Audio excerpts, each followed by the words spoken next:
Human beings are very good at recognizing patterns. That's why we can read.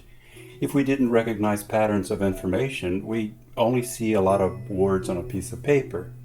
In this video, we'll see how we can improve our reading comprehension by looking for patterns of ideas when we read. So stick around and let's talk about how to recognize patterns of information so we can understand the main idea of a paragraph.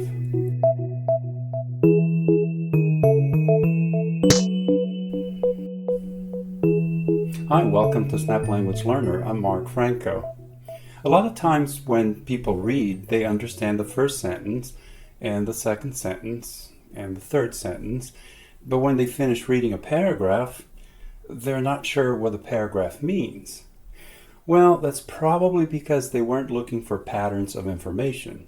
Before we get started, remember that many Snap Language Learner videos have links to supplemental materials. They could be articles about a topic on the Snap Language website, outlines, comprehension questions, extra practice, and things like that. So always check for links to supplemental materials in our video descriptions. We see patterns everywhere, in numbers, in clouds, in the stars. We take small pieces of information and see the whole rather than the small parts. Take a look at this. Here you just see lines and shapes, right? But as soon as your brain recognizes a pattern, that's it. Now you see a face, right? And once you see that pattern, it's very difficult to see just the shapes without also seeing the pattern.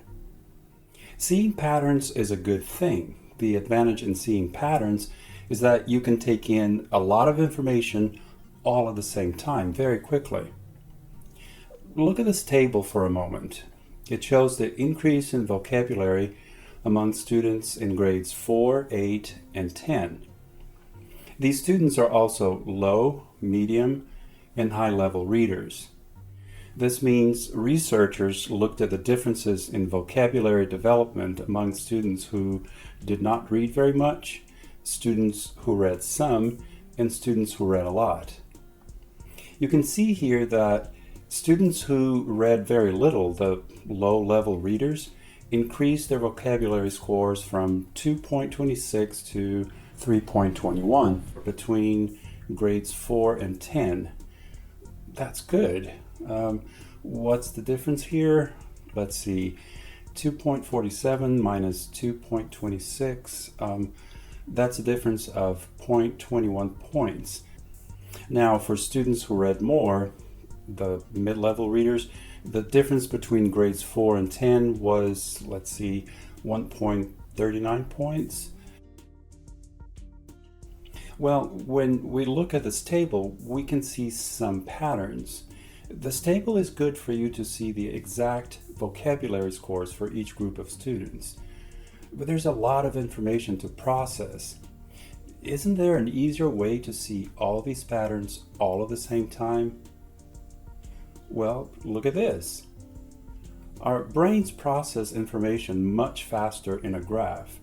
The lines in the graph allow us to see the pattern in the numbers all at the same time, all at once. You can see that as a general pattern, the more students read, the better they did on this vocabulary score. That's great, isn't it? So why don't we just look at the graph? Well, because as I mentioned earlier, the table gives you the exact numbers. You know, in case you want to know the exact differences in vocabulary scores. So we should look at both. Well, even if you look at the table and the graph, there's still a problem. The problem is that there's no discussion of the information. If you're reading this information, you want to understand it the way the author wants you to understand it. And that's why writers write things. They want to share how they understand the information, how they interpret the information. And that's why we read, to learn from other people. The real point here is that a table has patterns of information, a graph has patterns of information, and a passage has patterns of information. The difference is the way they give the information to you. This means that when we read, we should look for patterns of information. And when we see the pattern, that's when the information makes sense as a whole, not just as the small parts. When good writers write, they organize the ideas because they want the reader to build a mental picture of the information. Let's see how this works in writing, and most importantly, how you can build a mental picture of the information when you read. You do that by recognizing the pattern of information that the writer put into writing. Let's read the short passage. Phagocytosis is a process certain living cells use to ingest or engulf other cells or food particles. One-celled organisms such as amoebas use phagocytosis to feed. Phagocytosis has 4 essential steps. First, the plasma membrane entraps the food particle by surrounding it on all sides. A vacuole then forms within the cell and contains the food particle. Lysosomes inside the cell join the food vacuole, and finally, enzymes in the lysosomes digest the food particle. Oh, this seems complicated, doesn't it? Now, let's take it a step at a time. Remember, we need to find the pattern of information here. It starts with a definition of a word, phagocytosis. I don't know what that means. Panic, panic. Wait, let's read and remember, find the pattern of information that the author left here for the reader. In fact, the author defined phagocytosis right here. So even if this is the first time you've seen this word, you know what it means. And here the author gave you an example of an organism that uses phagocytosis to feed, amoebas. Next, the author told you what information is coming up next. The writer is about to explain to you the 4 steps involved in phagocytosis. When you read this, your brain should get ready to receive that information. Oh, there are 4 steps in the process of phagocytosis. What are the 4 steps?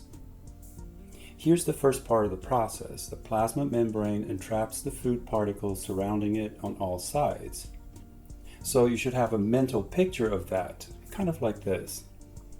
Next, a vacuole forms in the cell and contains the food particle. Vacuole.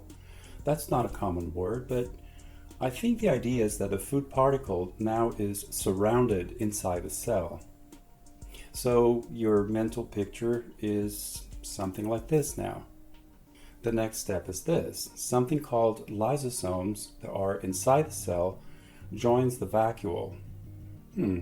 Something like this.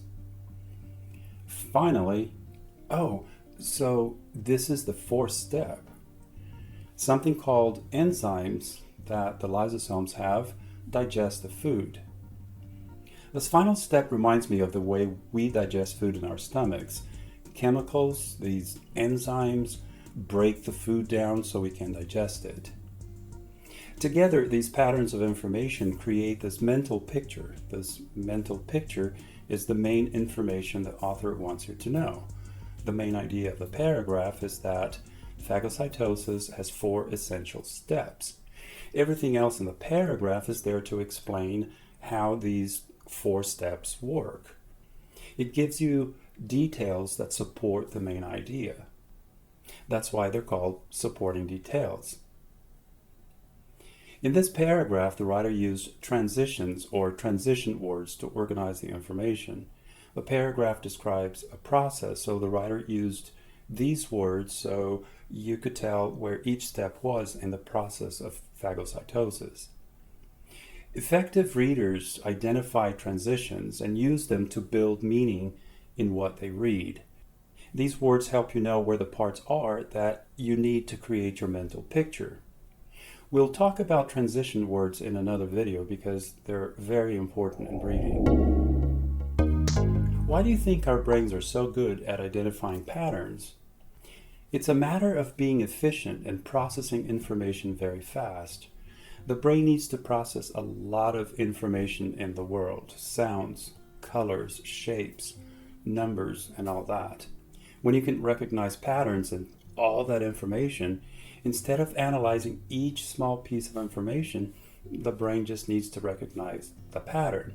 That's faster and takes less processing. When you read a paragraph, you can't remember all the words in it. That's a lot of information. But you should be able to remember the main idea. That's just one piece of information. And you figure out the main idea of a paragraph by finding patterns of information in it. This way you understand the paragraph as a whole, not just as a lot of sentences. So, how do you read? Do you create a mental picture of what you're reading? If not, I recommend you should start doing that. You'll be able to understand what you read better and faster, and you'll be able to remember it.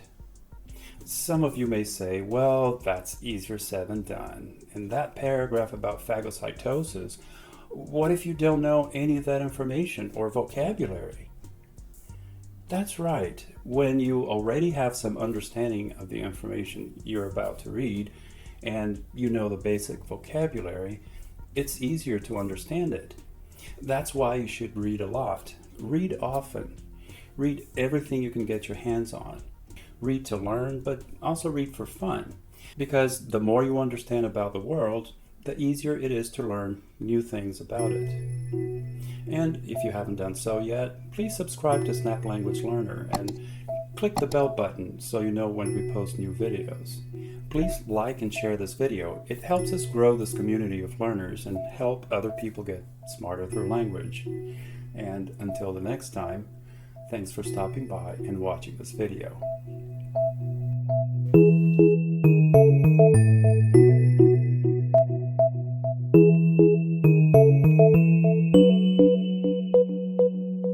Vacuole.